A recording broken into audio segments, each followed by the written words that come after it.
I've been seeing a lot of videos and posts pop up about claiming that, the Democratic Party was the original party of racism and the Republican Party was the original party of human rights, civil rights, and trying to discourage um, marginalized and minority persons from voting for Democrats and supporting Democrats.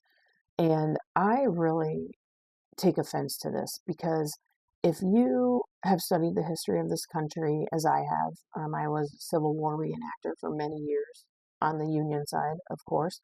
But if you really study the history of this country, you would know that it was not a Republican Democrat issue, it was a North South issue. So if you really read through neutral records of history, you will often hear that the Democrats that were opposed to equal rights and freedom for the enslaved persons, you would hear them referred to as Southern Democrats, not just Democrats in general. And so I really think that it's important to make that designation. So, we all probably know the history of the Civil War.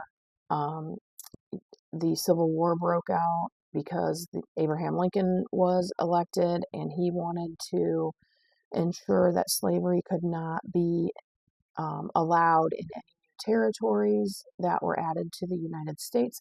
And so the Confederate States then seceded and formed their own country, and we went to war to try to keep the country together. And so, we should all know that that's how the Civil War started. Now, the North won, the Union was preserved, but almost immediately Lincoln was assassinated. And Lincoln had great plans for, reconciliation, for bringing the country back together through what was called Reconstruction. Now, when he was assassinated, Andrew Johnson took over. Andrew Johnson was a Southern Democrat. And so he stayed very sympathetic to the former Confederate States, and he did not really follow through with the plans of Reconstruction, which would have um, given or implemented equality in those southern states. And because he was not tough on the southern states and reinforcing the process of Reconstruction, um, the hate groups were allowed to pop up. The Black Americans who were newly freed became subject to segregation, Jim Crow laws, voter suppression laws like literacy tests in order to vote or poll taxes in order to vote. Um, the atrocious violence, and so in order to oppose President Johnson, because he kept vetoing civil rights legislation, the Northern Republicans in Congress finally went ahead and got the Reconstruction Amendments passed, so 13th, 14th, and 15th Amendments, which did grant equality, freedom, civil rights, equal rights, voting rights, all of that. And so the Southern Democrats became very angry. The violence increased, the voter suppression increased, and that's when you got the rise of the notorious hate groups in the South. And so, because Johnson was literally such a failure as president, he was impeached, but the Senate failed to remove him. He then pulled the federal troops that were kind of keeping the peace and protecting those Black Americans in the South. He just withdrew them from the South, and then basically the Southern states were just able to almost make any laws they wanted to discriminate.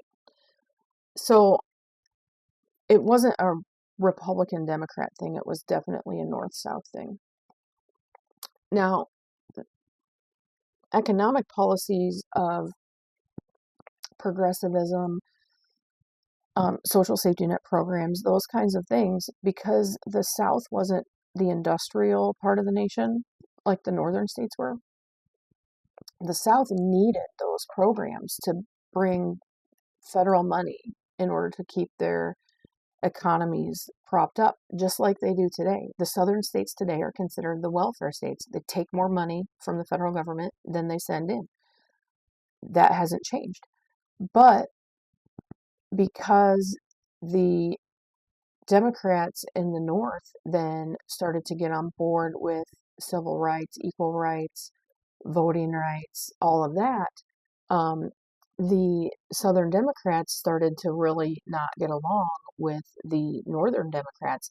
And so this kind of really started coming to play in the 1940s, maybe late 1940s, when civil rights laws really started to be getting pushed at the federal level because the violence and the segregation and the discrimination in the South was starting to be called out.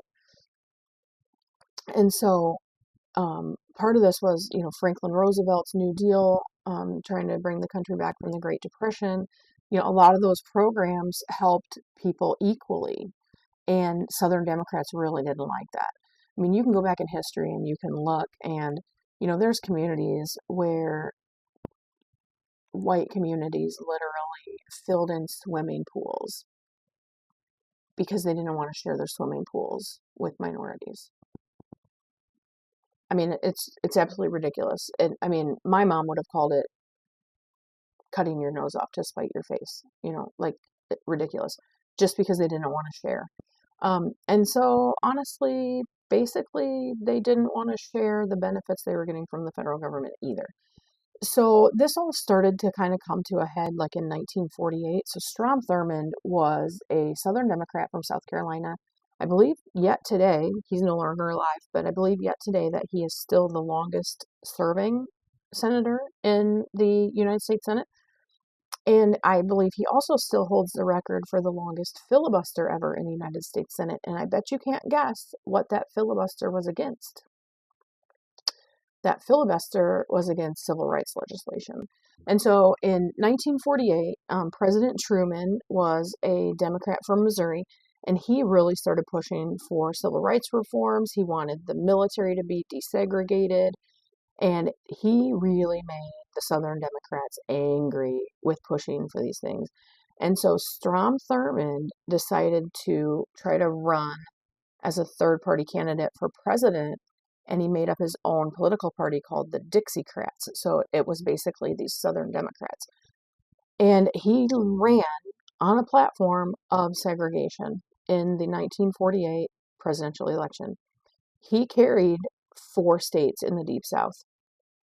So he didn't win the presidential election. He, barely got, I don't know, maybe a dozen electoral votes.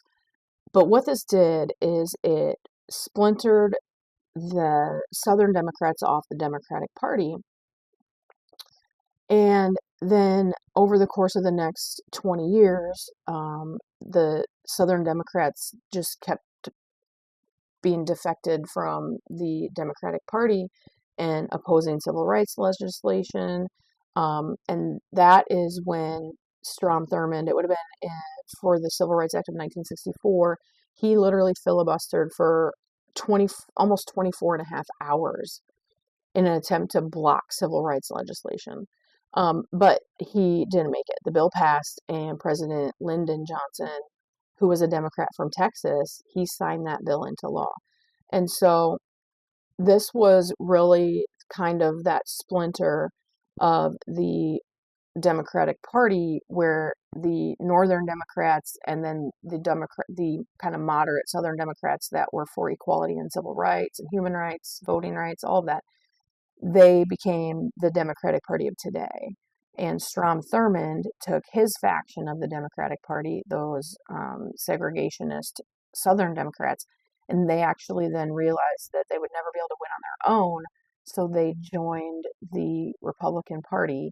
And that is actually when the demographics or the map, the electoral map, really changed in this country to where you started seeing this strong block of Republican states in the South, and then the blue block of Democratic states in, it used to be the Rust Belt, so Pennsylvania, Ohio, Michigan, where there was a lot of industry and manufacturing. So that is when you saw that definite division of red and blue by geographic region of this country really take hold.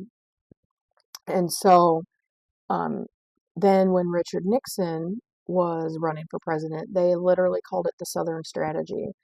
And that's when the Republican Party started saying, like, we need to run on states' rights, we need to run on law and order. And that literally was called the Southern Strategy. That's how they were going to appeal to white voters who resented the civil rights legislation. And so Nixon won on that strategy in 1968. Um, there were still several southern states that did vote Democrat, like at the local level, even if they supported those Republican presidential candidates. And the shift really didn't solidify until Ronald Reagan in 1980, um, when he started focusing on the evangelical Christians. And the Republican Party at that time really turned towards these traditional family values and being anti-abortion, and they actually campaigned on getting prayer in schools. And so from 1980 on is when the South really became that deep red Republican stronghold. And so truly the Democratic Party is, the party that's more aligned with equality, civil rights, human rights, and those kind of values. And so it really bothers me when I see people, misrepresenting the history, saying, "Oh, Republicans are the party of civil rights, Democrats were against civil rights," because when it comes to civil rights and equality and voting rights and human rights, it was never Democrats versus Republicans. It was always North versus South.